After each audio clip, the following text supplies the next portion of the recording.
Hello दोस्तों, welcome to Aarush life. आज की वीडियो में बताऊंगी कि 18 महीने का बच्चा क्या क्या कर सकता है, क्या उसके माइलस्टोन होते हैं, कितनी लंबाई और वज़न उसके लिए नॉर्मल होता है।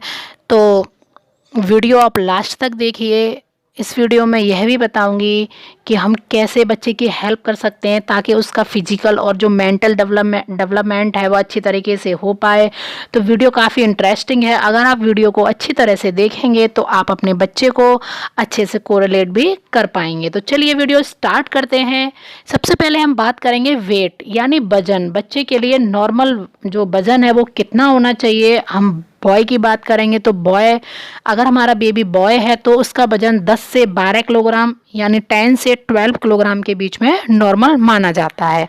अगर हम गर्ल की बात करें तो उसका जो वेट है वो 9 से 11 किलोग्राम के बीच में नॉर्मल माना जाता है। अब हम बात करेंगे हाइट की। तो जो अगर हमारी बेबी गर्ल है तो उसकी हाइट 79.7 सेंटीमीटर, अगर मैं फीट में बात करूं तो 2 फीट 59 इंच के बीच में नॉर्मल मानी जाती है। और बॉय की बात करें तो 80.7 सेंटीमीटर और फीट में बात करें तो 2.64 यानी 2 फीट और 64 इंच मानी जाती है। जो बच्चे का जो वेट और हाइट होती है वो इस चीज़ पर भी डिपेंड करती है कि जो बच्चा जब हमारा बॉर्न हुआ है, जब बच्चा पैदा हुआ है तो वो पूरा 9 मंथ के बाद हुआ है या उससे प्री मैच्योर बेबी के रूप में उसका जन्म हुआ है, तो उस चीज़ पर भी वह डिपेंड करता है। और बच्चे का जो वेट होता है वो हाइट पर भी डिपेंड करता है। अगर बच्चे की हाइट नॉर्मल रेंज से कम है तो उसका वेट भी कम हो सकता है। तो अब हम बात करेंगे 18 महीने के बेबी की जो एक्टिविटी होती हैं वह क्या होती हैं। तो बेबी इसमें दौड़ सकता है अच्छे से और बॉल को पकड़ना, फेंकना, ये सारी चीज़ें वो सीख लेते हैं। सीढ़ियों पर ऊपर नीचे करना भी सीख लेते हैं। कलर्स क्रेयॉन्स के साथ में लाइन बनाना सीख जाते हैं। और इस चीज़ में हमें थोड़ा ध्यान रखना चाहिए कि अगर बच्चों के हाथ में कलर्स दे दिए हैं तो वो पेपर कॉपी पर तो कम बनाएंगे, दीवालों पर, फर्श पर, अपने हाथ पैरों पर वो सब कुछ कलरफुल कर देंगे। तो इस चीज़ का हमें थोड़ा ध्यान रखना चाहिए कि बच्चे शैतानी बहुत करते हैं। और खुद पानी पीना भी सीख जाते हैं, जैसे सिपर में या कोई छोटे से गिलास में अगर हम बच्चे को पानी देते हैं तो बच्चा इस चीज़ को सीख लेते हैं। कुछ बच्चे जिनको दूध अच्छा लगता है तो वो बच्चे दूध पीना भी स्टार्ट कर देते हैं। जैसे थोड़ा सा दूध अगर उनको दे दिया तो वो अपने आप से भी पीना स्टार्ट कर देते हैं।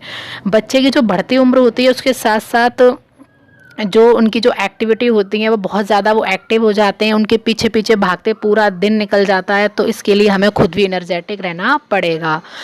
और बस यही है कि सारे बच्चे बहुत ज़्यादा एक्टिव हो जाते हैं। अब हम बात करें सोशल डेवलपमेंट की तो बच्चा प्यार और स्नेह करना भी स्टार्ट कर देता है।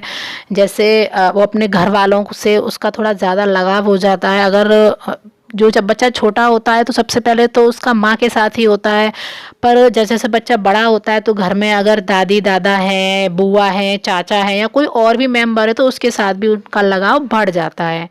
परेशान व बेचैन होने पर वह नखरे भी करने लगता है। जैसे बच्चा अगर चिड़चिड़ा रहा है, जैसे बच्चा किसी टॉय से खेल रहा है, हम उसे बार बार ले लें उसे परेशान करने के लिए, तो बच्चा चिढ़ भी जाता है। और इस एज में बच्चों के अंदर बहुत क्यूरियोसिटी आती है, वो हर नई चीज़ को जानने व समझने लगते हैं। जैसे उनके पास में जैसे कुछ टॉय ही दे दो या कुछ कहीं दूर कुछ चीज़ रखी हुई है तो वो उस चीज़ को देखेंगे और उसे ये सोचेंगे कि इसको पकड़ कैसे भी मैं चल के पकड़ लूँ इस चीज़ को।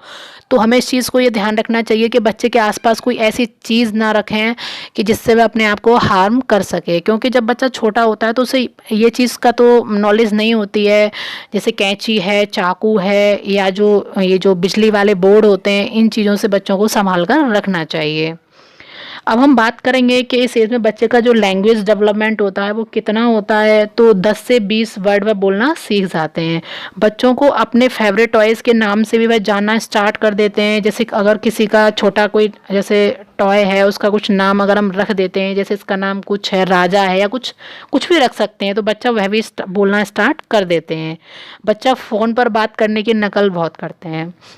जैसे अगर उन वो देखते हैं, आजकल सभी लोग मोबाइल यूज़ करते हैं, तो बच्चा देखते हैं कौन कैसे फ़ोन कर रहा है। तो अगर बच्चे के हाथ में वैसा ही कोई टॉय फ़ोन भी नहीं है तो वो अपना हाथ कान पर रखकर वैसे ही बात करने की एक्टिंग करते हैं, क्योंकि बच्चा होता है वो बहुत ज़्यादा नकल करता है, जो आसपास देखता है वही वह करता है। तो ये जो बच्चे की जो ये सारी एक्टिविटी होती हैं काफ़ी अच्छी होती हैं, उनको देखो तो अच्छा लगता है। तो बच्चा सामान और जो चीज़ें हैं उनको पहचानना स्टार्ट कर देते हैं। बच्चे चार्ट पेपर और बुक्स में चीज़ों को पहचानना स्टार्ट कर देते हैं। जैसे अगर हम बच्चे को हमने स्टार्टिंग से सिखाया है, जैसे 12 मंथ से सिखाना स्टार्ट कर दो चार्ट पेपर या बुक्स, तो अगर हम बच्चे से पूछें कि बच्चे एप्पल कहाँ है या बॉल कहाँ है, तो बच्चा आपको उस चीज़ पर उंगली रखकर ज़रूर बताएगा। वह इतना वे सीख जाते हैं। और अब हम बात करेंगे बच्चे के लिए नींद कितनी ज़रूरी होती है। तो 24 घंटे में से 10 से 11 घंटे तक बच्चे के लिए सोना ज़रूरी होता है, क्योंकि बच्चा पूरे दिन जब तक जैसे बच्चा जगा हुआ होता है तो बच्चा बैठता तो बिल्कुल भी नहीं। जब चलना स्टार्ट कर देता है, चल के पूरे घर में यहाँ से वहाँ पूरे मतलब सब जगह बच्चा जाता रहता है। इससे क्या है, बच्चा थक जाता है। अगर वह अपनी नींद पूरी नहीं करेगा तो उसकी जो थकान होगी वह ख़त्म नहीं हो पाएगी। तो अगर थका हुआ शरीर होगा तो उसका मेंटल डेवलपमेंट भी रुक जाएगा। तो फिजिकल डेवलपमेंट अच्छा होगा तो मेंटल डेवलपमेंट तो ऑटोमेटिकली अच्छा ही होगा। तो इस चीज़ पर हमें ध्यान रखना चाहिए कि बच्चे की जो नींद है वो बहुत ज़्यादा ज़रूरी होती है। सोने के लिए उसको पूरा टाइम दें। और बच्चे के लिए क्या क्या गेम्स और एक्टिविटी हो सकती हैं जो हम बच्चे की हेल्प कर सकते हैं उसके डेवलपमेंट के लिए। तो पेरेंट्स को बच्चों के साथ खुद भी एक्टिव होकर खेल और एक्टिविटी करनी चाहिए। और पजल गेम होते हैं, ब्लॉक गेम होते हैं, पासिंग द बॉल, बॉल के साथ खेलना मोस्टली सभी बच्चों को ये पसंद होता है। बच्चे के लिए आप छोटा हल्का बैट और बॉल लाकर दे सकते हैं। अगर आप बॉल को फेंकोगे तो बच्चा उसे बैट से मारने की कोशिश ज़रूर करेगा। आप ऐसे भी कर सकते हो, आप खुद बैट पकड़ सकते हो, बच्चा बॉल को थ्रो करेगा, कुछ भी कर सकते हो। बच्चे को मेमोरी गेम खिलाएं, उससे उसकी मेमोरी शार्प होगी। बच्चा अगर बाहर खेल रहा है तो इस बात का भी ध्यान रखना चाहिए कि बाहर जैसे अगर शाम का टाइम हो जाता है तो मच्छर वगैरह आना स्टार्ट हो जाते हैं। तो इस चीज़ का ध्यान रखना चाहिए। अगर हम बच्चे को बाहर खेलने के लिए भेज रहे हैं तो ये सारी सावधानियां हमें रखनी चाहिए ताकि हमारे बच्चे की हेल्थ पर कोई भी गलत इफ़ेक्ट ना हो। तो बस और हम इस चीज़ के बारे में भी बात करेंगे कि हमें डॉक्टर के पास कब जाना चाहिए। तो अगर हमारा बच्चा सही से नहीं चल पा रहा है या वह किसी भी गेम में कोई भी इंटरेस्ट नहीं ले रहा है और एक दो शब्द बोलता है, उससे ज़्यादा कुछ भी नहीं बोल सकता है, तो इस चीज़ को हमें ध्यान में रखना चाहिए। बच्चे की हाइट और वेट नोट करते रहें। अगर बच्चे की हाइट और वेट में कुछ भी इम्प्रूवमेंट नहीं हो रहा है तो हमें डॉक्टर के पास ज़रूर जाना चाहिए। बस आज की वीडियो में इतना ही था। आई होप आप सभी को वीडियो पसंद आई हो। अगर आपको हमारा वीडियो पसंद आया हो तो लाइक कीजिएगा, शेयर करिए और सब्सक्राइब बटन दबाना मत भूलिए। धन्यवाद।